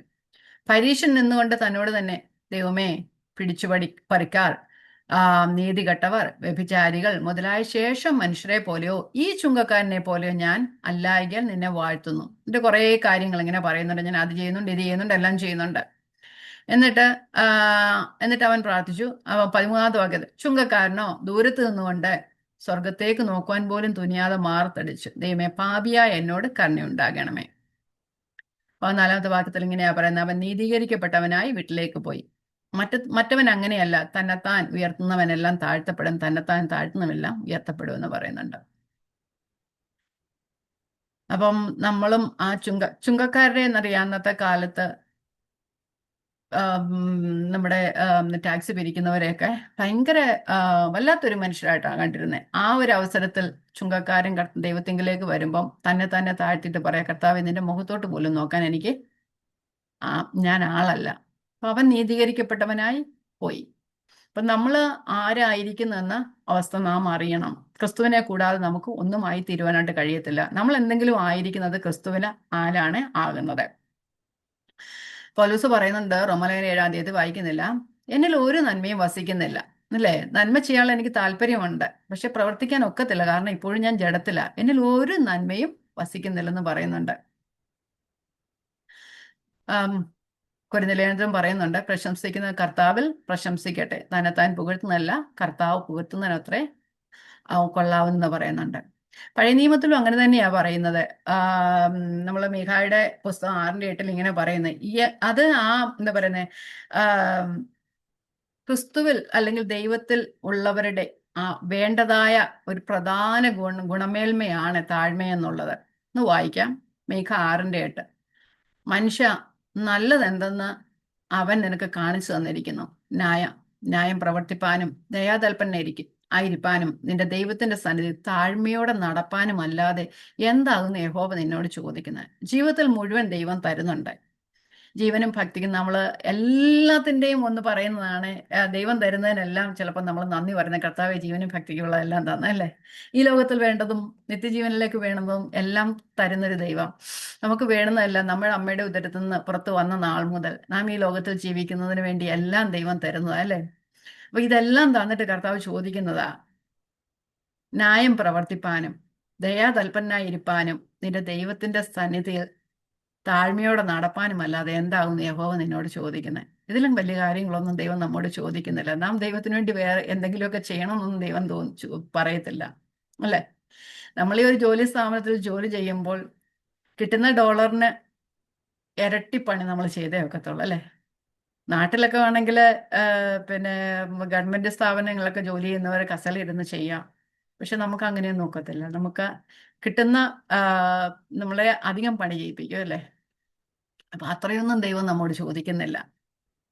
ദൈവം നമുക്ക് ഇതെല്ലാം തന്നിട്ട് നീ എനിക്ക് വേണ്ടി അങ്ങ് അധ്വാനിക്കണമെന്നൊന്നും പറയുന്നില്ല. ഒറ്റ കാര്യമേ ചോദിക്കുന്നുള്ളൂ. ന്യായം പ്രവർത്തിപ്പാനും ദയാതൽപരനായി ഇരിപ്പാനും നിന്റെ ദൈവത്തിന്റെ സന്നിധിയിൽ താഴ്മയോടെ നടപ്പാനും അല്ലാതെ എന്താകുന്നു ദൈവം നമ്മോട് ചോദിക്കുന്നത്? അത്ര ചോദിക്കുന്നുള്ളൂ ദൈവം നമ്മോട്. നമ്മൾ ക്രിസ്തുവിന്റെ സ്വഭാവം ഉണ്ടാകണം അല്ലേ? നട അത് പെട്ടെന്ന് നടക്കുന്ന കാര്യമൊന്നുമല്ല. ഞാൻ പറഞ്ഞില്ലേ, ഇതിന് നമ്മുടേതായ ഒരു സമർപ്പണം വേണം. നമുക്ക് കഴിയും. കഴിയാത്ത കാര്യങ്ങളൊന്നും ദൈവവചനത്തിൽ എഴുതി വെച്ചിട്ടില്ലല്ലോ. അപ്പം നമ്മൾ അതിനുവേണ്ടി നമ്മെ തന്നെ ദൈവസന്നിധിയിൽ ഏൽപ്പിച്ചു കൊടുക്കുക എന്ന് മാത്രമേ ഉള്ളൂ. പക്ഷേ പഴയ നിയമത്തിലെല്ലാം ഉണ്ട്. നമ്മൾ പറയും എല്ലാം പുതിയ നിയമത്തിലാണെന്നല്ല. പഴയ നിയമത്തിലും ഉണ്ട്. പഴയ നിയമ വിശുദ്ധന്മാരെല്ലാം അങ്ങനെയാണ് ചെയ്തത്. അബ്രഹാം തന്നെ ദൈവത്തിന് ഏൽപ്പിച്ചു കൊടുത്തു അല്ലേ? തനിക്ക് ഒട്ടും ആശയില്ലാതിരുന്നപ്പോൾ ആശയ്ക്ക് വിരോധമായി ദൈവത്തിൽ തന്നെത്താൻ സമർപ്പിക്കാൻ ഇടയാക്കി തീർന്നു. ഇയ്യോബ് നമുക്കറിയാം, നീതിമാൻ എന്ന് കർത്താവ് തന്നെ പറഞ്ഞ ആളാ അല്ലേ? ജോബിന്റെ യാക്കോബിന്റെ സോറി യോസഫിന്റെ ജീവിതം തന്നെ ആരും കാണാതിരുന്നിട്ട് തന്നെ തനിക്ക് പ്രതികൂലമായ സാഹചര്യം ഉണ്ടാകും ഇപ്പം പറഞ്ഞു എനിക്ക് ആം, ദൈവത്തോട് പാപം ചെയ്യാനൊക്കത്തില്ല എന്ന് പറഞ്ഞു. മനുഷ്യനോട് പാപമാണ് അത്, പക്ഷെ ദൈവത്തോട് പാപം ചെയ്യാനൊക്കത്തില്ല എന്ന് പറഞ്ഞു. അവർക്കൊന്നും അങ്ങനെ വചനങ്ങളൊന്നും എഴുതി കിട്ടിയിരുന്ന സമയമൊന്നുമല്ല. പക്ഷെ അവരുടെ മനസാക്ഷിയിൽ ദൈവം പറഞ്ഞിരുന്നു അല്ലേ? അപ്പൊ അങ്ങനെയാണ്. ഇങ്ങനെ നമുക്ക് വായിക്കുന്നില്ല, പറഞ്ഞു പോകാം. യെശയ്യാവിന്റെ പുസ്തകം 57:15 ഇങ്ങനെ പറയുന്നുണ്ട്, മനസ്താപവും മനോവിനയവും ഉള്ളവരോടുകൂടെ ദൈവം വസിക്കുന്നു. മനസ്താപവും മനോവിനയവും ഉള്ളവരോടുകൂടെ ദൈവം വസിക്കുന്നു. പുതിയ നിയമത്തെ കാണുന്ന ദൈവം നിഗളികളോട് എതിർത്ത് നിൽക്കുകയും താഴ്മയുള്ളവർക്ക് കൃപ നൽകുകയും ചെയ്യുന്നു. അത് യാക്കോബിന്റെ പുസ്തകത്തിലും കാണുന്നുണ്ട്, പത്രോസിന്റെ 1-ാം ലേഖനത്തിലും 5-ാം അധ്യായത്തിലും കാണുന്നുണ്ട്. അതുകൊണ്ട് നമ്മൾ ആ ദൈവ താഴ്മ നമുക്ക് ആ ക്രിസ്തുവിൽ 1-2 വാക്യങ്ങളിൽ പറയുന്നത് നമുക്കിതെല്ലാം ദൈവം നമ്മൾ തന്നിരിക്കുന്ന കാര്യങ്ങളാണ്. അതുകൊണ്ട് നാം അടുത്ത 4 കാര്യങ്ങൾ കാണിക്കണം. നമുക്ക് തരണം. നമുക്ക് നമ്മളോട് വലിയ കാര്യങ്ങളൊന്നും ചെയ്യാൻ കർത്താവ് പറയുന്നില്ല. നമ്മൾ ആ ക്രിസ്തുവിൽ നമ്മെ തന്നെ താഴ്ത്തി താഴ്മയോട് ജീവിക്കുക. താഴ്മയുണ്ടെങ്കിൽ ബാക്കി എല്ലാ സംഭവങ്ങളും നമ്മോട് കൂടെ വരും. അപ്പം താഴ്മയുള്ളവരോടുകൂടെ ദൈവം വസിക്കും. ആ ക്രിസ്തുവിലുള്ളവർക്ക് അല്ലെങ്കിൽ ദൈവത്തിലുള്ളവരുടെ ബേസിക് നേച്ചർ ആയിരിക്കണം താഴ്മ എന്ന് പറയുന്നത്. നമ്മൾ നമുക്ക് വേണ്ടി തന്നെത്താൻ താഴ്ത്തി ദൈവരൂപത്തിലിരിക്കെ ദൈവത്തോടുള്ള സമത്വം മുറുകെ പിടിക്കാതെ ഈ ലോകത്തിൽ വന്ന് പാപികളായ നമ്മയൊക്കെ രക്ഷിപ്പാൻ വേണ്ടി ആ ക്രൂശിലെ മരണത്തോളം അനുസരണമുള്ളവനായി തീർന്ന ക്രിസ്തുവിന്റെ മാതൃക പിന്തുടരുന്നവരായി നാം തീരണം. ക്രിസ്തുവിനെ ലേഖനം പറയുന്ന ക്രിസ്തുവിനെ നാം ധരിക്കുന്നവരായി തീരുക അല്ലേ? ക്രിസ്തുവിനെ നാം ധരിക്കുന്നവരായി തീരുക. ലോകക്കാര് തന്നെത്താൻ ഉയർത്തുന്നു, പിശാച് തന്നെത്താൻ ഉയർത്തുന്നു. പക്ഷെ ക്രിസ്തുവിലുള്ളവർ തന്നെത്താൻ താഴ്ത്തി ക്രിസ്തുവിനെ പോലെ തന്നെത്താൻ താഴ്ത്തി ദൈവത്തിന്റെ ഹിതത്തിന് നമ്മെ തന്നെ ഏൽപ്പിച്ചു കൊടുക്കുക. പോൾ തുടങ്ങിയ അപ്പോസ്തലന്മാരെല്ലാം ഇത് തന്നെ കാണിച്ചവരായിരുന്നു അല്ലേ? അപ്പം നമ്മൾ ഇതെന്നൊക്കെ പഠിക്കുന്നത് നമ്മൾ ആരാണ് അല്ലേ? നമുക്ക് പറയാൻ കഴിയുന്ന ഒരു കാര്യമേ ഉള്ളൂ, കൃപയാല് ക്രിസ്തുവിനാല് വീണ്ടെടുക്കപ്പെട്ട പാപികള്. കൃപയാൽ ക്രിസ്തുവിനാൽ വീണ്ടെടുക്കപ്പെട്ട പാപികളാണ് നാം ഓരോരുത്തരും. അപ്പൊ ആ ഒരു ചിന്ത നമ്മളിലുണ്ടെങ്കിൽ നമുക്ക് നമ്മെപ്പറ്റി ഇത്രയൊക്കെ മാത്രമേ പറയാനായിട്ട് കഴിയത്തുള്ളൂ. പൗലോസിനോട് കൂടെ ചേർന്ന് നമുക്കും പറയാം, ഞാൻ ആയിരിക്കുന്ന ദൈവത്തിന്റെ കൃപയാലാകുന്നു, എന്നോട് കൂടിയുള്ളവന്റെ കൃപ വ്യർത്ഥമായിട്ടില്ല. അവരൊക്കെ ഓടുന്നുണ്ട്, ഞങ്ങളും ഇതൊക്കെ പ്രവർത്തിക്കുന്നുണ്ട്, പക്ഷെ ഞാൻ അതിനേക്കാളും അധ്വാനിച്ചു. ആ പൗലോസിന്റെ ഒന്ന് കൊരിന്ത്യർ ലേഖനത്തിലെ ഇതാണ് പറയുന്നത്, അകാല പ്രജ പോലെയുള്ള എനിക്കും ദൈവം കൃപ തന്നു എന്നല്ല പറയുന്നത്. നമ്മളും അകാല പ്രജകളാ അല്ലേ? നമ്മള് ദൈവം നമ്മെ എല്ലാത്തിനെയും ദൈവത്തിന്റെ സന്നിധിയിൽ സമർപ്പിച്ച് ജീവിപ്പാനും താഴ്മയോടെ നടപ്പാനും കർത്താവിന്റെ വചനം പറയുന്ന പോലെ ന്യായം പ്രവർത്തിപ്പാനും ദയാതൽപരനും ആയിരിക്കാനും അല്ലാതെ ദൈവം നിന്നോട് എന്താണ് ചോദിക്കുന്നത്? നമുക്ക് ഓരോ ദിവസവും അത് നമ്മുടെ ഹൃദയത്തിൽ വഹിച്ചുകൊണ്ട് പോകാം. ദൈവം നമ്മെ അതിനൊക്കെ ഇടയാക്കും. അപ്പം താഴ്മയോടെ ഓരോരുത്തൻ മറ്റുള്ളവനെ ശ്രേഷ്ഠനാണ് എണ്ണിക്കൊള്ളട്ടെ, അല്ലേ? അങ്ങനെയല്ലേ പറയുന്നത്? എണ്ണിക്കൊള്ളട്ടെ, റെക്കൺ യുവർ സെൽഫ്. റോമാലേഖനം 6 നമ്മൾ തുടർച്ചയായിട്ട് പല പ്രാവശ്യങ്ങൾ പല വാക്യങ്ങൾ കാണുന്നുണ്ട്. എന്താ? എണ്ണിക്കൊള്ളട്ടെ, എണ്ണിക്കൊള്ളട്ടെ, അല്ലേ? നമ്മൾ നമ്മെ തന്നെ അങ്ങനെ എണ്ണിക്കഴിഞ്ഞാൽ നമ്മൾ ആ ചിന്തയുള്ളവരായിരിക്കും, ഇല്ലേ? നമ്മെ തന്നെ എണ്ണുക. മറ്റുള്ളവരെക്കാൾ മറ്റുള്ളവർ നമ്മേക്കാൾ ശ്രേഷ്ഠൻ, നാം മറ്റുള്ളവരെക്കാൾ താഴ്മയുള്ളവരെന്ന് എണ്ണുക. അത് വലിയ കാര്യമാണ്.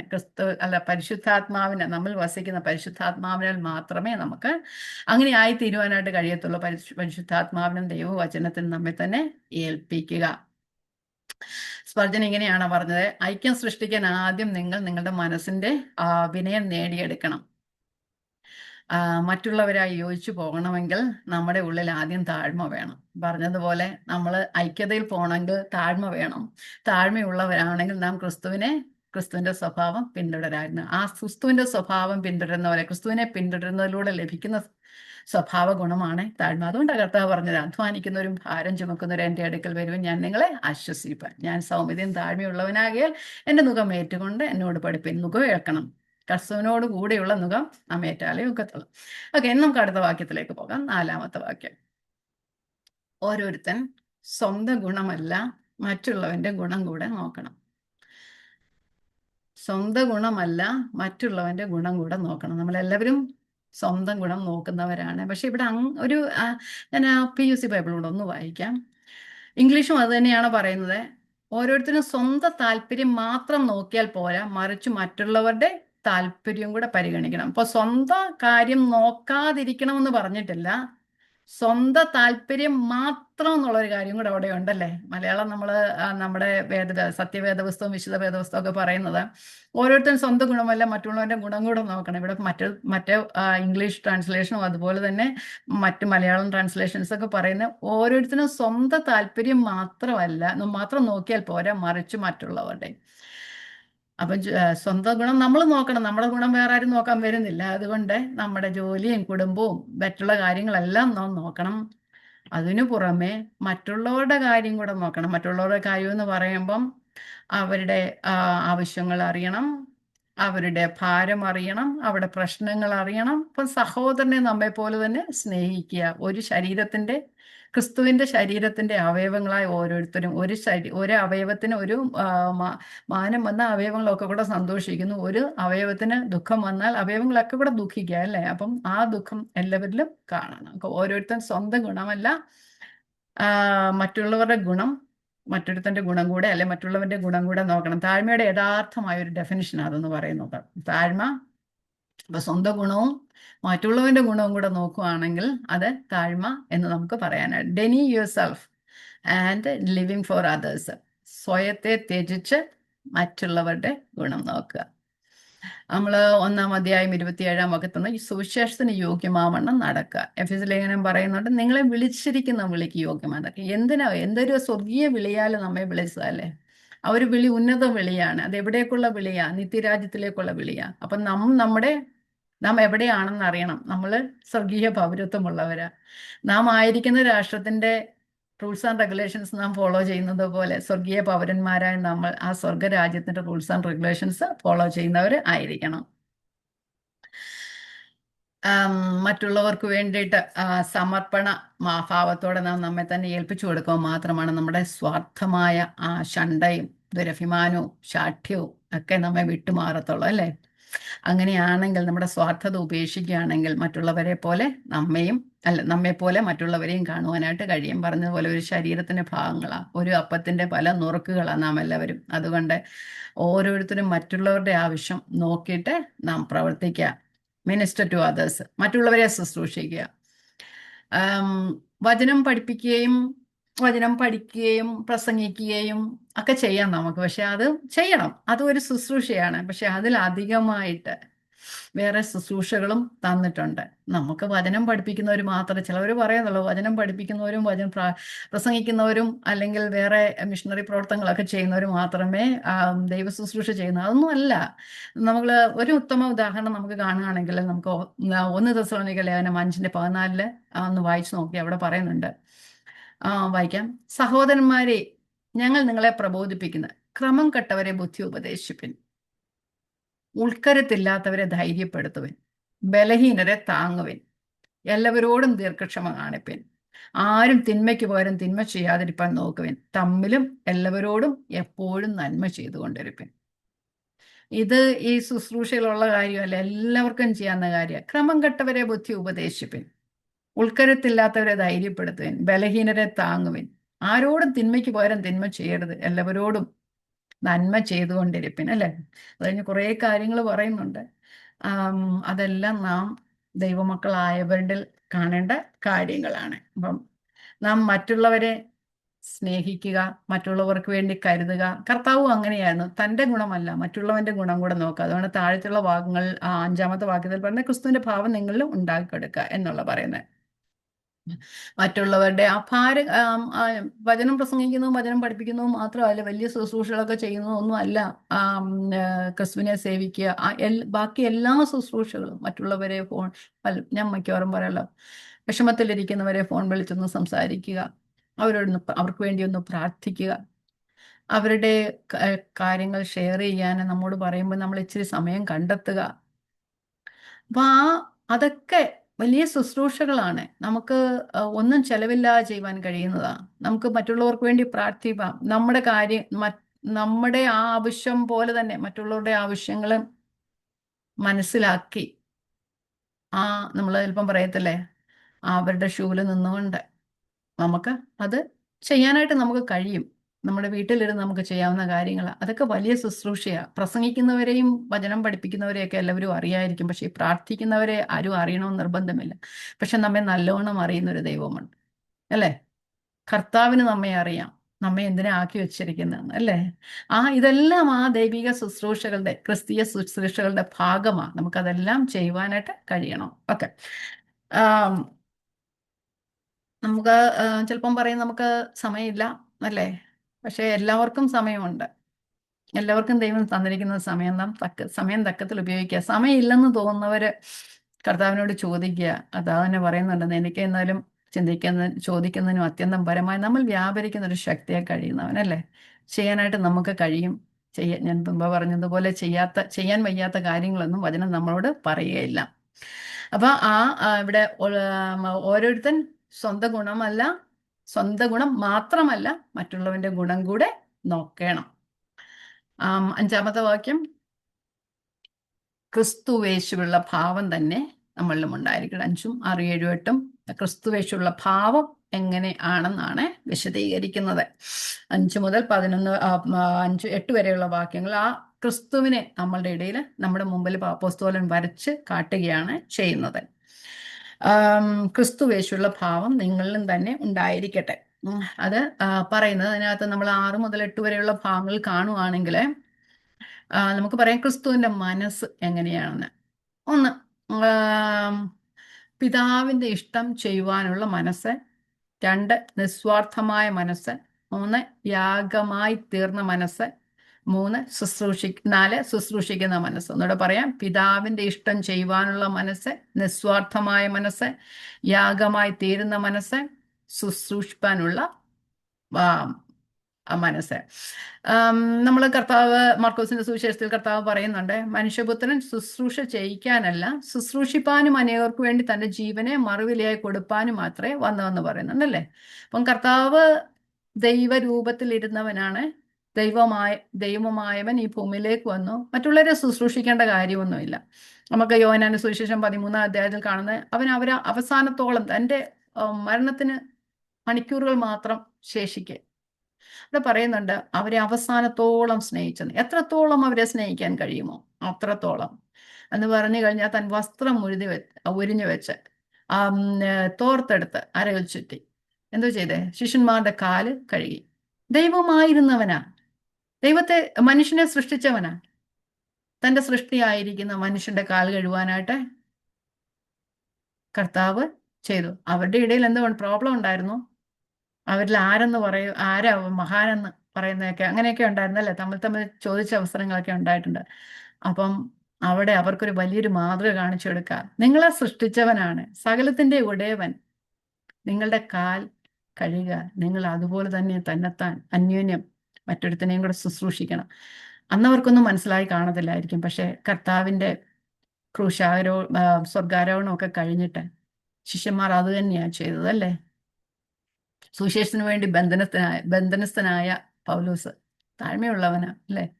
പൗലോസ് പറയുന്നുണ്ട്, ഞാൻ ദുഷ്പ്രവൃത്തിക്കാരൻ എന്ന പോലെ ചങ്ങല ധരിച്ചിരിക്കുന്നു, സുവിശേഷത്തിനോ ബന്ധനമില്ല. അപ്പൊ നമ്മളെ ബന്ധിക്കാൻ ആർക്കെങ്കിലും എല്ലാവർക്കും കഴിയുമായിരിക്കാം, പക്ഷെ സുവിശേഷത്തിന് ബന്ധനം ഇല്ല. അപ്പൊ അങ്ങനെ നമ്മൾ ക്രിസ്തുവിന്റെ ഭാവമുള്ളവരായി ആയിരിക്കണം. അവരൊക്കെ ക്രിസ്തുവിന്റെ ഭാവമുള്ളവരായിരുന്നു.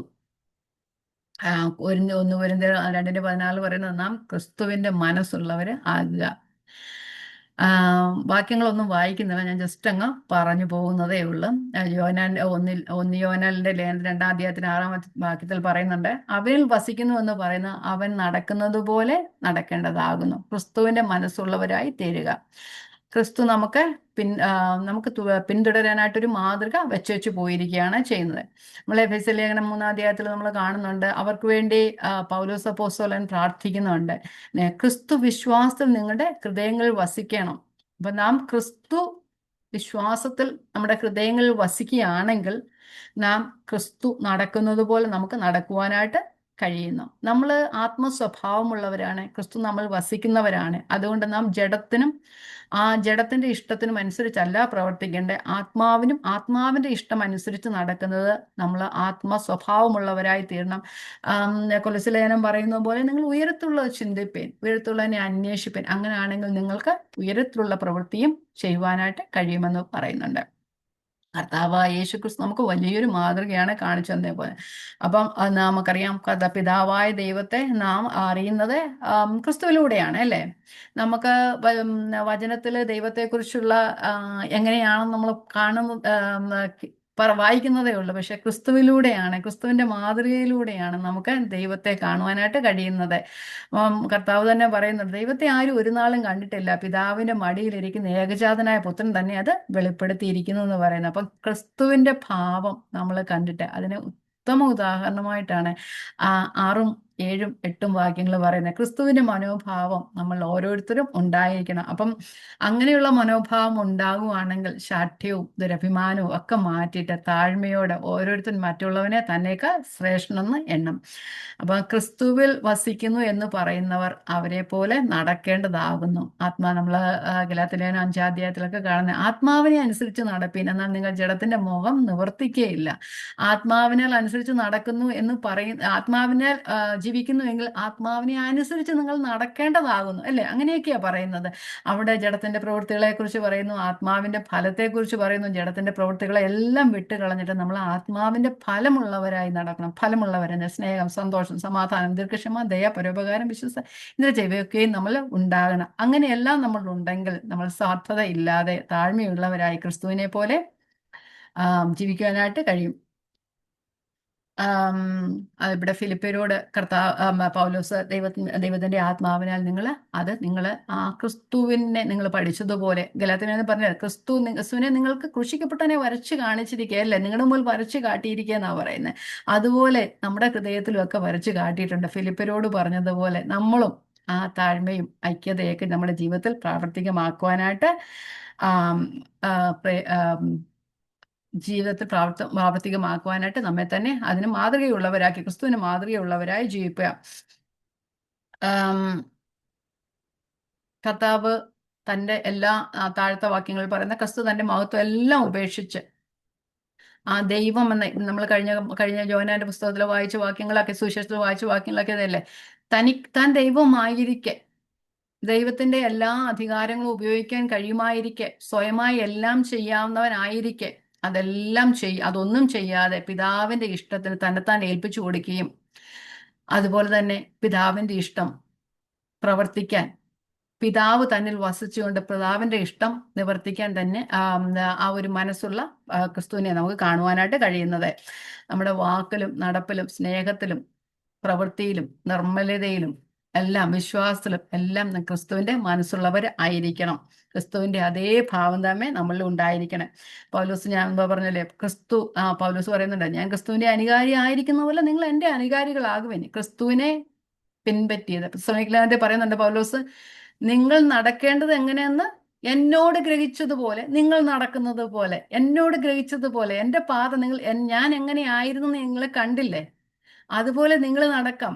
ഞാൻ മുഖസ്തുതിയോ ദ്രവ്യാഗ്രഹത്തിന്റെ ഉപായമോ ഒന്നും പ്രയോഗിച്ചില്ല. ക്രിസ്തുവിന്റെ അപ്പോസ്തലൻ എന്ന അവസ്ഥയ്ക്ക് കനത്തോടിരിപ്പാൻ കഴിയുമായിരുന്നിട്ടും അങ്ങനെയൊക്കെ എനിക്ക് അവസാനം കഴിയായിരുന്നു. എന്നിട്ടും ഞാൻ അങ്ങനെയൊന്നും പ്രവർത്തിച്ചില്ല. ക്രിസ്തുവിന്റെ ഭാവം ഉള്ളവനായി ജീവിച്ചു. നിങ്ങൾ എങ്ങനെയാ നടക്കേണ്ടത് നിങ്ങൾ എന്നോട് ഗ്രഹിച്ചതുപോലെ നിങ്ങൾ നടക്കുന്നത് പോലെ ഇനിയും അധികം വർദ്ധിച്ചു വരണം. അപ്പൊ നമ്മൾ ക്രിസ്തുവിന്റെ മനോഭാവം ഉള്ളവരായി ജീവിക്കുന്നവരാണ്. അപ്പൊ ആ ഒരു മനോഭാവത്തോടെ ഇനിയും നാം അതിൽ വർദ്ധിച്ചു വരണം. ക്രിസ്തുവിന്റെ മാതൃക നാം പിന്തുടരുക. ഇനി ഈ ക്രിസ്തുവിന്റെ മാതൃക പിന്തുടരുക എന്ന് നാം പറയുമ്പോഴൊക്കെ നമുക്ക് ക്രിസ്തു ദൈവമാണ്. ദൈവത്തിന്റെ നമുക്ക് പിന്തുടരാകുന്നതും നമ്മളെ കൊണ്ട് ചെയ്യാൻ കഴിയാത്തതുമായ സ്വഭാവമുണ്ട്.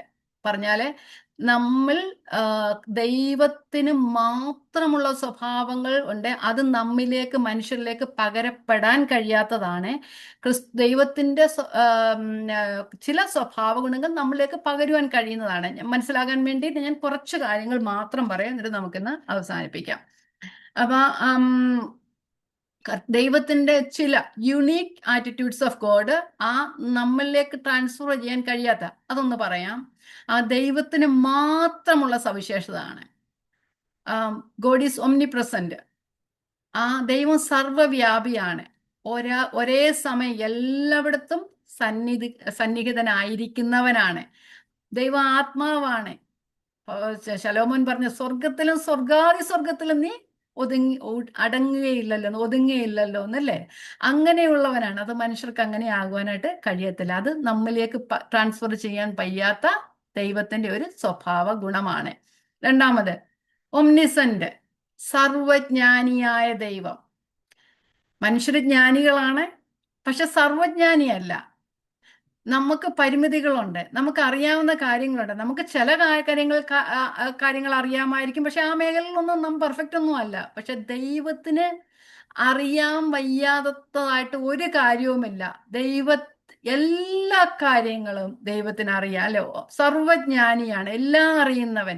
പാസ്റ്റും പ്രസന്റും ഫ്യൂച്ചറും എല്ലാം അറിയുന്നത്. ദൈവത്തിന് അറിയാത്തതായി ഒന്നുമില്ല. അത് മനുഷ്യർക്ക് തന്നിട്ടില്ല. ഗോഡ് ഈസ് ഒംനിപൊട്ടന്റ്, സർവശക്തനാണ്, എല്ലാ ശക്തിയുമുണ്ട്. മനുഷ്യന് ശക്തിയുണ്ട്, സാത്താന് ശക്തിയുണ്ട്, പക്ഷെ ദൈവമാണ് സർവശക്തനായവൻ. അപ്പം ദൈവത്തിന് ശക്തിയാണ് എല്ലാത്തിലും വലുത്. അപ്പം ദൈവത്തിന് നമ്മള് കൊരിന്ത്യർ ലേഖനത്തിൽ പറയുന്നുണ്ട്, ആ കർത്താവിന്റെ ഭോഷത്വം മനുഷ്യരെക്കാൾ അല്ല, കർത്താവിന്റെ ജ്ഞാനം മനുഷ്യരെ സോറി ഞാൻ മറന്നുപോയി, സോറി.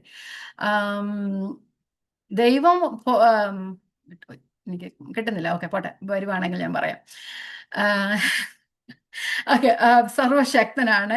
പെട്ടെന്ന് ചിലപ്പം ചില വാക്യങ്ങൾ ഓർത്തു കഴിഞ്ഞാൽ അറിയാമെങ്കിലും കിട്ടത്തില്ല. ഓക്കെ, ദൈവം സർവശക്തനാണ്, എല്ലാ ശക്തി. ദൈവത്തിന്റെ പോഷത്വം മനുഷ്യരെക്കാൾ ജ്ഞാനമേറിയെന്ന് പറയുന്നുണ്ടല്ലേ. ദൈവത്തിന്റെ ബലഹീനത മനുഷ്യരെക്കാൾ ബലമേറിയതെന്ന് പറയുന്നുണ്ടല്ലേ. അപ്പം ദൈവം അങ്ങനെ ഒന്നല്ല, ദൈവത്തിൽ ബലഹീനതയേ ഇല്ല, ദൈവത്തിൽ പോഷത്തേ ഇല്ല. പക്ഷെ അങ്ങനെയെങ്ങാനും നിരൂപിക്കുകയാണെങ്കിൽ ദൈവത്തിന്റെ ദൈവം അതിലും വലിയതാണ്. ഇപ്പം ദൈവത്തിന്റെ പക്കൽ അതൊന്നും ഇല്ല. പക്ഷെ മനുഷ്യൻ എല്ലാ രീതിയിലും അങ്ങനെയാണ് അല്ലേ. അപ്പം ദൈവം സർവശക്തനാണ്, ദൈവം അത്യുന്നതനാണ്. താരതമ്യം ചെയ്യാൻ കഴിയത്തില്ല ദൈവത്തെ മറ്റൊന്നിനേക്കാളും. നമ്മൾ ചില കാര്യങ്ങളിലൊക്കെ നമ്മൾ ഉദാഹരണങ്ങളൊക്കെ പറയെങ്കിലും പക്ഷെ ദൈവത്തെ പറ്റി കമ്പയർ ചെയ്യാൻ നമുക്ക് ഒന്നും ഇല്ല. അത് പ്രപഞ്ചാതീതനാണ് ദൈവം, സൃഷ്ടിക്ക് അതീതനാണ്, പരമാധികാരി ദൈവം അല്ലേ. ധന്യനായ ഏകാധിപതി, രാജാതി രാജാവ്, കർത്താതി കർത്താവ്, താൻ മാത്രം അമൂർത്തിയുള്ളവൻ, ചൂടാത്ത വെളിച്ചത്തിൽ വസിക്കുന്നവൻ, മനുഷ്യരാരും കണ്ടിട്ടില്ലാത്തവൻ, കാണുവാൻ കഴിയാത്ത. തിമോഥെയോസിന്റെ ലേഖനത്തിനാണ്. അപ്പൊ അത്യുന്നതനാ ദൈവം. അത്രയൊന്നും മനുഷ്യർക്ക് പോകാനായിട്ട് കഴിയാത്ത, അതൊന്നും മനുഷ്യർക്ക് ഇല്ലാത്ത സംഭവങ്ങളാണ്. ഗോഡ് ഈസ് ഇറ്റേണൽ, നിത്യന, ആരംഭവുമില്ല അവസാനവുമില്ല അല്ലേ. ആദ്യവും ആരംഭവും ഇല്ലാത്തവനാണ്. ഒമേഗ, ആൽഫയും ഒമേഗയുമാകുന്ന ദൈവം മനുഷ്യർക്ക് സൃഷ്ടിയാണ്. ആദ്യമുണ്ട്, അവസാനമുണ്ട് അല്ലേ? God is unchangeable. മാറ്റമില്ലാത്തവനാ, മാറ്റം വരുവാൻ കഴിയാത്തവനാ. നമ്മൾ യാക്കോബിന്റെ ലേഖനത്തിൽ പറയുന്ന പോലെ നിഴലിനനുസരിച്ച്, ഷാഡോയ്ക്കനുസരിച്ച് മാറുന്ന ദൈവമല്ല, നമ്മൾ നിഴലിനനുസരിച്ച് മാറുന്ന, സാഹചര്യങ്ങൾക്കനുസരിച്ച് മാറുന്ന. പക്ഷേ ദൈവം നിഴലിനനുസരിച്ച് മാറത്തില്ല, സാഹചര്യങ്ങൾക്കനുസരിച്ച് മാറത്തില്ല. നാം അതാണ് ദൈവം അല്ലേ? പിന്നെ ദൈവം പെർഫെക്റ്റ് ആൻഡ് ഹോളി, നിർമ്മലന, ആബ്സല്യൂട്ട്ലി റൈറ്റ് ഇൻ എവറിഥിങ്. തെറ്റില്ലാത്തവൻ, തെറ്റുവാൻ കഴിയാത്തവൻ, തെറ്റില്ലാത്തവൻ, തെറ്റുവാൻ കഴിയാത്തവൻ. അപ്പം പെർഫെക്റ്റ് ആൻഡ് ഹോളി. മനുഷ്യർക്ക് അങ്ങനെയാകുവാനായിട്ട് കഴിയത്തില്ല. അപ്പം ദൈവത്തിന്റെ ഈ സ്വഭാവങ്ങളൊന്നും മനുഷ്യരിലേക്ക് പകരപ്പെട്ടിട്ടില്ല. അത് ദൈവത്തിന് മാത്രമുള്ള യുണീക്ക് ആട്രിബ്യൂട്ട്സ് ആണ്. ഇനി മനുഷ്യരിലേക്ക് പകരുവാൻ കഴിയുന്നത് ഒന്ന് നോക്കാം. എന്താണ് ദൈവത്തിന്റെ ചില മോറൽ ആട്രിബ്യൂട്ട്സ്, സാൻമാർഗിക ഗുണങ്ങൾ, സദാചാര ഗുണങ്ങൾ എന്നൊക്കെ നമുക്ക് പറയാം. അതൊക്കെ നമ്മളിലേക്ക് പകരപ്പെടാനാണ്. God is good. ദൈവം നല്ലവനാണ്. മനുഷ്യർക്ക് നല്ലവരാവുക അല്ലേ? God is love. ദൈവം സ്നേഹമാണ്. മനുഷ്യർക്കും സ്നേഹമുള്ളവരാകാൻ കഴിയും. അതൊക്കെ ദൈവത്തിന്റെ നേച്ചറാണ് നമ്മളിലേക്ക് തന്നിരിക്കുന്നത്. God is merciful and gracious. കരുണയും കൃപയും ഉള്ളവനാണ്. നമുക്കും കരുണയും കൃപയും ഉള്ളവരാകുവാൻ കഴിയും അല്ലേ? God is compassionate. ആർദ്രതയും മനസ്സലിയുള്ളവനാ. മനുഷ്യർക്കും അതൊക്കെ തന്നിട്ടുണ്ടല്ലേ? God is patient and slow to anger. സാവധാനതയും പെട്ടെന്ന് കോപിക്കാത്തവനുമാണ്. അപ്പൊ നമ്മളും അങ്ങനെ ആയിത്തീരണമെന്നാണ് കർത്താവ് പറയുന്നത് അല്ലേ? കേൾപ്പാൻ കേൾപ്പാൻ വേഗതയും സംസാരിപ്പാൻ സാവധാനതയുള്ളവരായിരിക്കണം എന്നാണ് പറയുന്നത്. തീമോഥെയോസിന്റെ ലേഖനത്തിൽ പറയുന്നുണ്ട്, നീ യാതൊരുത്തിന്റെ മേലും പെട്ടെന്ന് കൈവയ്ക്കരുത്.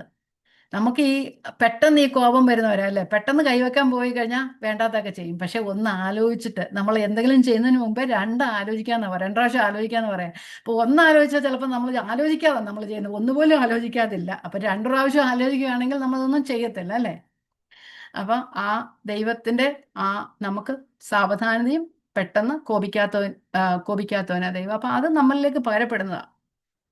God is truth. വഴിയും സത്യവും ജീവനുമായ ദൈവം അല്ലേ? നമുക്ക് വഴിയാകാൻ കഴിയും, നമുക്ക് സത്യമാകാൻ കഴിയും, മറ്റുള്ളവർക്ക് ജീവനായി നമുക്ക് തീരുവാനായിട്ട് കഴിയല്ലേ? സത്യത്തിൽ നടക്കാൻ കഴിയും, സത്യത്തിൽ ജീവിക്കാൻ കഴിയും. അതൊക്കെ ദൈവത്തിന്റെ സ്വഭാവ ഗുണങ്ങളാണ് നമ്മളിലേക്ക് ഇങ്ങനെ ദൈവം തന്നേക്കുന്നല്ലേ? ദൈവത്തിന്റെ മക്കൾക്ക് വേണ്ടി ദൈവം തന്നിരിക്കുന്ന കാര്യങ്ങളാ. God is faithful. വിശ്വസ്തനാ. നമ്മൾ തീമോഥെയോസിന്റെ ലേഖനത്തിൽ പറയുന്നുണ്ട്, നിങ്ങൾ എന്നോടുകൂടെ ജീവിക്കുന്നുവെങ്കിൽ, മരിച്ചുവെങ്കിൽ കൂടെ ജീവിക്കും, സഹിക്കുമെങ്കിൽ കൂടെ വാഴും. നിങ്ങൾ എന്നെ തള്ളിപ്പറഞ്ഞാൽ, നിങ്ങൾ തള്ളിപ്പറഞ്ഞാൽ അവൻ നിങ്ങളെയും തള്ളിപ്പറയും. പക്ഷേ നിങ്ങൾ അവിശ്വസ്തരായി തീർന്നാലും അവൻ വിശ്വസ്തനായി ജീവിക്കുന്നു. തൻ്റെ സ്വഭാവം ത്യജിക്കാൻ അവന് കഴിയുകയില്ല അല്ലേ? ആ സ്വഭാവം നമുക്ക് തന്നിട്ടുണ്ട്. പക്ഷെ നമ്മളത് കാണിക്കുന്നുണ്ടോ? അപ്പൊ ഇതെല്ലാം നമുക്ക് ആകുവാനായിട്ട് കഴിയും. God is just. നീതിമാന്. മറ്റുള്ളവരോട് നീതി പുലർത്താൻ. നമ്മൾ എഫീസ് ലേഖനമൊക്കെ 5-ാം പറഞ്ഞ ദാസന്മാരോട് യജമാനോടൊക്കെ പറയുന്നുണ്ട്, നീതി ന്യായവും കാണിപ്പൻ. നിങ്ങൾക്കും സ്വർഗത്തിൽ യജമാനുണ്ട്. അതുകൊണ്ട് ആ വാശിയും ദുരഭിമാനവും ഒന്നും ഇല്ലാതെ തന്നെത്താൻ താഴ്ത്തി ക്രിസ്തുവിന്റെ ദാസൻ എന്ന നിലയിൽ പ്രവർത്തിക്കുക അല്ലേ? അപ്പൊ നമുക്കും ദൈവത്തിന്റെ സ്വഭാവ ഗുണങ്ങൾ ഇതെല്ലാം നമ്മൾ കിട്ടും. പറഞ്ഞതുപോലെ ദൈവത്തിന് താഴ്ത്തി നമ്മളെ തന്നെ ഏൽപ്പിച്ച് നമ്മൾ മുമ്പോട്ട് പോവുകയാണെങ്കിൽ ഈ സ്വഭാവങ്ങളൊക്കെ ഉണ്ട് അല്ലെ? അതല്ലേ 1-2 വാക്യങ്ങൾ പറയുന്നത്. ക്രിസ്തു വല്ല പ്രബോധനവും ഉണ്ടെങ്കിൽ, സ്നേഹത്തിന്റെ വല്ല ആശ്വാസം ഉണ്ടെങ്കിൽ, ആത്മാവിന്റെ വല്ല കൂട്ടായ്മ ഉണ്ടെങ്കിൽ, അല്ലെ, വല്ല ആർദ്രവും മനസ്സലിവും ഉണ്ടെങ്കിൽ, ഇതെല്ലാം ഉണ്ട്. അതെല്ലാം നമുക്ക് തന്നിരിക്കുന്നതാ. പക്ഷെ നാം അത് ഏകഭാവമുള്ളവരായി, ഏക മനസ്സുള്ളവരെ, ഏക ചിന്തയോടെ നാം അത് ചെയ്യുകയാണെങ്കിൽ സന്തോഷം. പോള് ഫിലിപ്പ്യരോട് പറയുക, അങ്ങനെ നിങ്ങൾ ചെയ്യുകയാണെങ്കിൽ എൻ്റെ സന്തോഷം പൂർണ്ണമാകും. പക്ഷെ നമ്മളും അങ്ങനെ ചെയ്യുകയാണെങ്കിൽ ദൈവത്തിന്റെ സന്തോഷം വർദ്ധിക്കും. നിങ്ങളുടെ സ്വർഗീയനായ പിതാവ് സൽഗുണപൂർണരായിരിക്കുന്നത് പോലെ നിങ്ങളും സൽഗുണപൂർണ്ണരാകുവിനെന്ന കർത്താവ് നമ്മളോട് പറഞ്ഞേക്കുന്നത് അല്ലേ, പർവ്വത പ്രസംഗത്തില്. അതാകുവാൻ കഴിയുമെന്നാണ് ദൈവവചനം നമ്മോട് പറയുന്നത്. അത് നമ്മൾ നമ്മെ തന്നെ സമർപ്പിച്ചു കൊടുത്ത് ദൈവത്തിന്റെ മക്കളായി ജീവിക്കാനായിട്ട് ദൈവം നമ്മളെ കൃപ തരട്ടെ. കർത്താവ് എല്ലാവരും മക്കളാക്കുന്നുണ്ട്. പക്ഷേ ശിഷ്യത്വത്തിന്റെ ഭാഗത്തേക്ക് വരുന്നവരെ കുറച്ചു പേരേ ഉള്ളൂ അല്ലേ.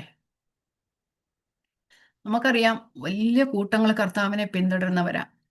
5 അപ്പം കൊണ്ട് 5000 പേരെ പോഷിപ്പിച്ച് 5000 പുരുഷന്മാര്. എത്ര സ്ത്രീകളുണ്ടായിരുന്നു, എത്ര കുട്ടികളുണ്ടായിരുന്നു. പക്ഷെ ദൈവം വേറെ ഒരു 70 ശിഷ്യന്മാരെ തിരഞ്ഞെടുക്കുന്നുണ്ട്. പഴയ ഒരു 12 ശിഷ്യന്മാരുണ്ട്. അതിലും ഒരു 3 പേരുണ്ട് അല്ലെ, എപ്പോഴും കൂടെ ഇരിക്കുന്ന. അതിലും വേറൊരാളുണ്ട്, ഹൃദയത്തോട് ചാരിയിരിക്കുന്ന അല്ലെ. ദൈവം നമ്മളെയും കുറിച്ചൊക്കെ ആഗ്രഹിക്കുന്ന അതാ. നമുക്ക് ക്രിസ്തുവിന്റെ മാതൃകയുള്ളവരായി ദൈവത്തിന് നമ്മെ തന്നെ ഏൽപ്പിച്ചു കൊടുത്ത്, ദൈവത്തിന്റെ വചനം അങ്ങനെയാണ്, നമുക്ക് ചെയ്യാൻ കഴിയാത്തതല്ല. നിങ്ങൾ നനയ്ക്കുന്നതിനും ചോദിക്കുന്നതിനും അത്യന്തം പരമായി നിന്നിൽ വ്യാപരിക്കുന്ന ശക്തിയാൽ കഴിയുന്ന. ഏത് ശക്തിയാ? ക്രിസ്തുവിനെ മരിച്ചവരിൽ നിന്ന് ഉയർപ്പിച്ചവന്റെ ശക്തി നിങ്ങൾ വസിക്കുന്നുണ്ട്. സമർപ്പണം ഇല്ലാത്തത് കൊണ്ടാണ് നമുക്ക് അങ്ങനെ ആകുവാൻ കഴിയാത്തത് അല്ലേ. അപ്പം ദൈവത്തിന്റെ കൃപ നമ്മളോടുകൂടെയുണ്ട്. ദൈവത്തിന്റെ ആത്മാവ് എപ്പോഴും ഉണ്ട്. ദൈവവചനം നമ്മുടെ അടുത്തുണ്ട്, നമ്മുടെ വായിലും നമ്മുടെ ഹൃദയത്തിൽ തന്നെ ഇരിക്കുന്ന ജീവിപ്പിക്കുന്ന വചനമാണ്. പൗലോസ് അപ്പോസ്തലൻ പ്രസംഗിച്ച ജീവന്റെ വചന, ഇത് നമ്മുടെ കയ്യിൽ തന്നിരിക്കുന്ന വചന, നമുക്ക് ജീവനും ശക്തിയും നൽകുന്ന വചന. ദിവസവും വചനം ഭക്ഷിച്ച് നമ്മളും അങ്ങനെയായി തീരുവാനായിട്ട് ദൈവം നമ്മളെ ഇടയാക്കട്ടെ. ദൈവത്തിന്റെ നാമം വാഴ്ത്തപ്പെടുമാറാകട്ടെ. ദൈവത്തിന് സ്തോത്രം.